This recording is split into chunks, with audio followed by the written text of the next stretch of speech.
जय हिंद मित्रांनो. एक्झाम जागरवर तुम्हा सर्वांचं पुन्हा एकदा स्वागत आहे. मित्रांनो, आजच्या चालू घडामोडीच्या सत्रात आपण नुकत्याच घडलेल्या घटनांवर आधारित MCQची प्रॅक्टिस करणार आहोत. यातील एक एक प्रश्न अत्यंत महत्त्वाचा आहे.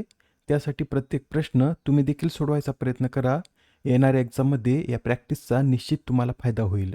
चला तर आपण आजच्या प्रॅक्टिस सत्राला सुरुवात करूया. पहिला प्रश्न पहा.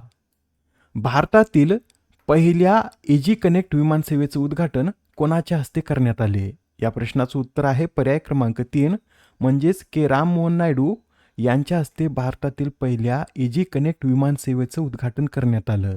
बरं, आपल्याला एक्झाममध्ये असं विचारलं जाऊ शकतं, भारतातील पहिली इजी कनेक्ट विमानसेवा कोणत्या शहरात सुरू करण्यात आली? तर ही सेवा वाराणसीमध्ये सुरू करण्यात आली. वाराणसीच्या लाल बहादूर शास्त्री आंतरराष्ट्रीय विमानतळावरून ही सेवा सुरू करण्यात आलेली आहे व या सेवेची सुरुवात एअर इंडियातर्फे करण्यात आली. बरे, के राममोहन नायडू कोण आहेत? तर ते केंद्रीय नागरी विमान वाहतूक मंत्री आहेत. आता हा प्रश्न पहा. अलीकडेच 2026च्या विटली पुरस्काराचं वितरण करण्यात आलं. तर या ग्रीन ऑस्कर म्हणून ओळखल्या जाणाऱ्या विटले पुरस्कारासंबंधित खालील विधानांचा आपल्याला इथे अभ्यास करायचा आहे. पहिलं विधान पहा. 2026मध्ये भारताच्या परवीन शेख आणि डॉक्टर बरकासुब्बा या 2 महिला पर्यावरण शास्त्रज्ञांना हा पुरस्कार मिळाला. विधान बरोबर आहे. भारताच्या परवीन शेख व डॉक्टर बरकासुब्बा यांना 2026चा हा पुरस्कार मिळाला आहे. आता बी विधान पहा.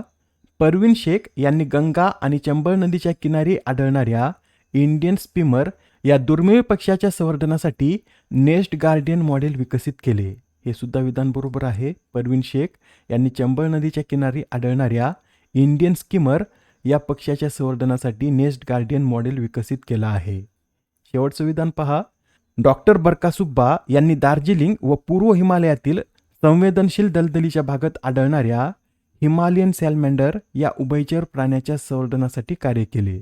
मित्रांनो, शेवटचं सुद्धा विधान बरोबर आहे.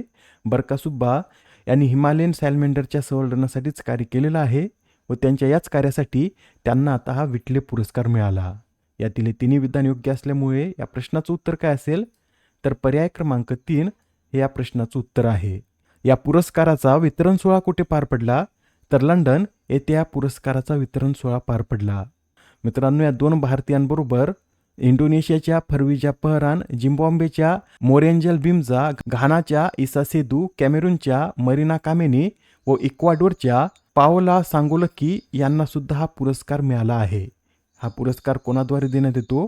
तर लंडन स्थित विटले फंड फॉर नेचरद्वारे हा पुरस्कार दिला जातो व यात विजेत्याला त्यांच्या संवर्धन प्रकल्पासाठी 50,000 पाउंड दिले जातात. आता हा प्रश्न पहा. 11व्या ब्रिक्स ऊर्जा मंत्र्यांच्या बैठकीचं आयोजन कोणत्या शहरात करण्यात आले? या प्रश्नाचं उत्तर आहे पर्याय क्रमांक 2 म्हणजेच या 11व्या ब्रिक्स ऊर्जा मंत्र्यांच्या बैठकीचं आयोजन गुरुग्राम या शहरात करण्यात आलं. गुरुग्राममध्ये ही बैठक 25 ते 26 जानेवारी दरम्यान पार पडली. मित्रांनो, 2026मध्ये भारत ब्रिक्सचं अध्यक्षपद भूषवत आहे व भारताच्या अध्यक्षतेखाली विविध परिषदा पार पडत असून 11व्या ब्रिक्स ऊर्जा मंत्र्यांच्या बैठकीचं आयोजन हे गुरुग्राममध्ये करण्यात आलं. Next question. अलीकडेच ई भूमिती या अभिनव उपक्रमाला प्रतिष्ठित स्कॉच पुरस्कार प्राप्त झाला. तर हा उपक्रम महाराष्ट्रातील कोणत्या जिल्ह्याशी संबंधित आहे हेच आपल्याला यात सांगायचं आहे. तर मित्रांनो, ई भूमिती हा उपक्रम अकोला या जिल्ह्याशी संबंधित आहे. अलीकडेच नवी दिल्ली येथे 108व्या स्कॉच समिटचं आयोजन करण्यात आलं होतं व या उपक्रमाला स्कॉच या पुरस्काराने सन्मानित करण्यात आलं. या ई भूमितीचा उद्देश काय? तर जिल्ह्यातील विविध शासकीय मालमत्ता, सुविधा आणि सेवांचे एकत्रित डिजिटल मॅपिंग करणे हे या उपक्रमाचं उद्दिष्ट आहे. आणि आता हा प्रश्न पहा. केंद्रीय सामाजिक न्याय आणि सक्षमीकरण मंत्रालयाने देशातील ज्येष्ठ नागरिकांच्या सुरक्षा, आरोग्य आणि कल्याणासाठी कोणते ॲप लॉन्च केले? तर आता केंद्रीय सामाजिक न्याय आणि सक्षमीकरण मंत्रालयाने देशातील ज्येष्ठ नागरिकांच्या सुरक्षा, आरोग्य आणि कल्याणासाठी जीवन हे ॲप लॉन्च केलं आहे. कोणतं ॲप? तर लक्षात ठेवा, जीवन हे ॲप केंद्रीय सामाजिक न्याय आणि सक्षमीकरण मंत्रालयाने लॉन्च केलं. या जीवन ॲपबरोबर शतायू हे डॅशबोर्डसुद्धा लॉन्च करण्यात आलं आहे. या ॲपचं व डॅशबोर्डचं अनावरण कोणी केलं? तर केंद्रीय मंत्री डॉक्टर वीरेंद्र कुमार यांच्या हस्ते या ॲप आणि प्लॅटफॉर्मचं उद्घाटन करण्यात आलं. मित्रांनो, जीवनविषयी सांगायचं झालं तर याचं फुल फॉर्म नोट करून घ्या.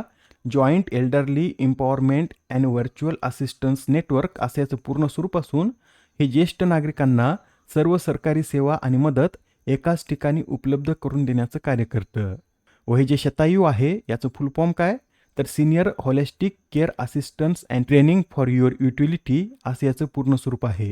हे वृद्ध काळजी परिसंस्थेला तंत्रज्ञानाच्या माध्यमातून बळकट करणे आणि प्रशिक्षित काळजीवाहू उपलब्ध करून देण्याचं कार्य करतं. पुढील प्रश्न, भारतातील पहिला 3D प्रिंटेड कृत्रिम प्रवाळ प्रोजेक्ट कोणत्या राज्याने लॉन्च केला? तर आता भारतातील पहिला 3D प्रिंटेड कृत्रिम प्रवाळ प्रोजेक्ट हा तामिळनाडू या राज्याद्वारे लॉन्च करण्यात आला. तामिळनाडू सरकारने अलीकडेच रामनाथपुरमच्या किनाऱ्यालगतच्या सागरी पाण्यात 3D प्रिंटेड कृत्रिम प्रवाळ भित्ती मॉड्यूल्स तैनात करण्याची घोषणा केली आहे. हा उपक्रम प्रधानमंत्री मत्स्य संपदा योजनेच्या दुसऱ्या टप्प्याअंतर्गत राबवला जात आहे. लक्षात ठेवा, कोणत्या योजनेअंतर्गत हा प्रकल्प राबवला जात आहे, तर प्रधानमंत्री मत्स्य संपदा योजना. आता ही प्रधानमंत्री मत्स्य संपदा योजना कधी सुरू करण्यात आली हे तुम्हाला कमेंटमध्ये सांगायचे. आता हा अहवाल पहा. अन्न आणि कृषी संघटनेच्या सोपिया 2026 अहवालानुसार कोणता देश जगातील सर्वात मोठा जलचर उत्पादक देश ठरला? तर आता जगातील सर्वात मोठा जलचर उत्पादक देश चीन ठरला आहे. बरं, जगातील दुसरा सर्वात मोठा जलचर उत्पादक देश कोणता? तर आपला भारत हा चीन नंतर जगातील दुसरा सर्वात मोठा जलचर उत्पादक देश बनला आहे. भारताचं जागतिक जलचर प्राण्यांच्या उत्पादनात 9% इतकं योगदान असून केवळ मत्स्यपालन क्षेत्राचा विचार केल्यास भारताचा यातील वाटा हा 12% इतका उच्च आहे. आणि मित्रांनो, जगातील 82% मत्स्यपालन हे भारत, चीन, इंडोनेशिया, व्हिएतनाम आणि बांगलादेश या 5 आशियाई देशांमधूनच होतं. अन्न आणि कृषी संघटनेविषयी सांगायचं झालं तर याची स्थापना कधी करण्यात आली?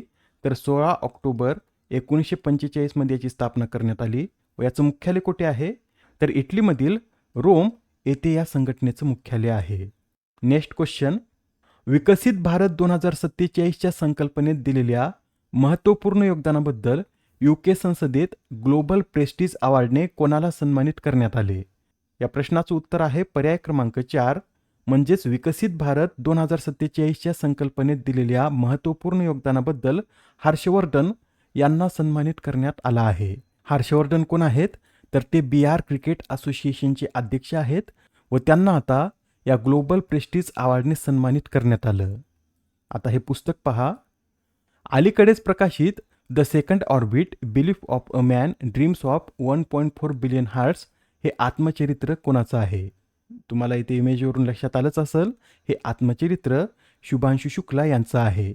शुभांशु शुक्ला हे ॲक्सिओम 4 अंतर्गत आंतरराष्ट्रीय अंतराळ स्थानकात गेले होते व आंतरराष्ट्रीय अंतराळ स्थानकात जाणारे ते पहिलेच भारतीय अंतरिक्ष यात्री आहेत.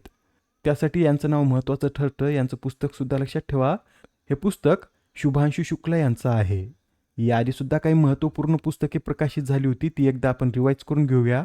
सुधा मूर्ती यांचं tides of time, Shivraj Singh Chouhan यांचं Apnapan, Narendra Modi Sang Mere Anubhav, Manoj Naravane the curious and the classified, PP Satyan the library man of India, Tushar Mehta the bench the bar and the bizarre व the lawful and the awful ही त्यांची 2 पुस्तके आहेत. देवेंद्र फडणवीस यांचं अर्थसंकल्प सोप्या भाषेत, Kailash Satyarthi Karuna the power of compassion, Dhiraj Kakadia Mahatma a great communicator, Tanuja Chaturvedi Hum Dono, तर विष्णुभूषण हरिचंदन यांचं Bakshi Jagabandhu the great commander हे पुस्तक प्रकाशित झालेलं आहे. आता हा प्रश्न पहा. मेटाने व्हॉट्सॲपचे नवे ग्लोबल हेड म्हणून कोणाची नियुक्ती केली? तर आता मेटाने व्हॉट्सॲपचे नवे ग्लोबल हेड म्हणून कुणाल शाह यांची नियुक्ती केली आहे. आणि मित्रांनो, यासहच जगातील सर्वात मोठ्या मेसेजिंग प्लॅटफॉर्मचं नेतृत्व करणारे कुणाल शाह हे पहिलेच भारतीय ठरले आहेत. यासच मेटाने कुणाल शाह यांच्या क्रेड कंपनीमध्ये $900 दशलक्ष मोठी गुंतवणूक केली असून या गुंतवणुकीमुळे मेटाला क्रेडमध्ये 20% हिस्सा मिळाला आहे. कुणाल शाह यांनी 2018 साली क्रेडची स्थापना केली होती. तसेच ते 2010 साली स्थापन झालेल्या फ्रीचार्जचे सहसंस्थापक देखील होते. आता ते व्हॉट्सॲपचे नवीन ग्लोबल हेड बनले आहेत. आजच्या सत्रामधील शेवटचा प्रश्न पहा.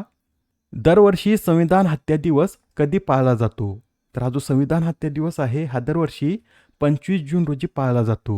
मित्रांनो, 25 जून 1975 रोजी भारतात आणीबाणी लावण्यात आली होती वयासाठीच दरवर्षी या घटनेच्या स्मरणार्थ 25 जून रोजी संविधान हत्या दिवस पाळला जात आहे. या आधीच्या सत्रात तुमच्यासाठीचा प्रश्न होता, 11व्या आवर ओशन कॉन्फरन्सचं आयोजन कोठे करण्यात आले? या प्रश्नाचं उत्तर आहे पर्याय क्रमांक 1 म्हणजेच केनिया या देशात 11व्या आवर ओशन कॉन्फरन्सचं आयोजन करण्यात आलं. व याची थीम काय होती? तर आवर ओशन, आवर हेरिटेज, आवर फ्युचर अशी या कॉन्फरन्सची थीम होती. आजच्या सत्रामधील तुमच्यासाठीचा प्रश्न पहा, QS world future skills index 2027 मध्ये आपला भारत कितव्या स्थानी आहे? आता या प्रश्नाचं उत्तर कमेंटमध्ये देण्याचा प्रयत्न करा. उत्तर चुकलं तरी काय हरकत नाही, कारण ज्यावेळेस तुम्हाला या प्रश्नाचं योग्य उत्तर माहीत होतं त्यावेळेस हा प्रश्न तुमच्या दीर्घकाळापर्यंत लक्षात राहतो. तर आता पुढच्या सत्रात पुन्हा भेटूया. धन्यवाद.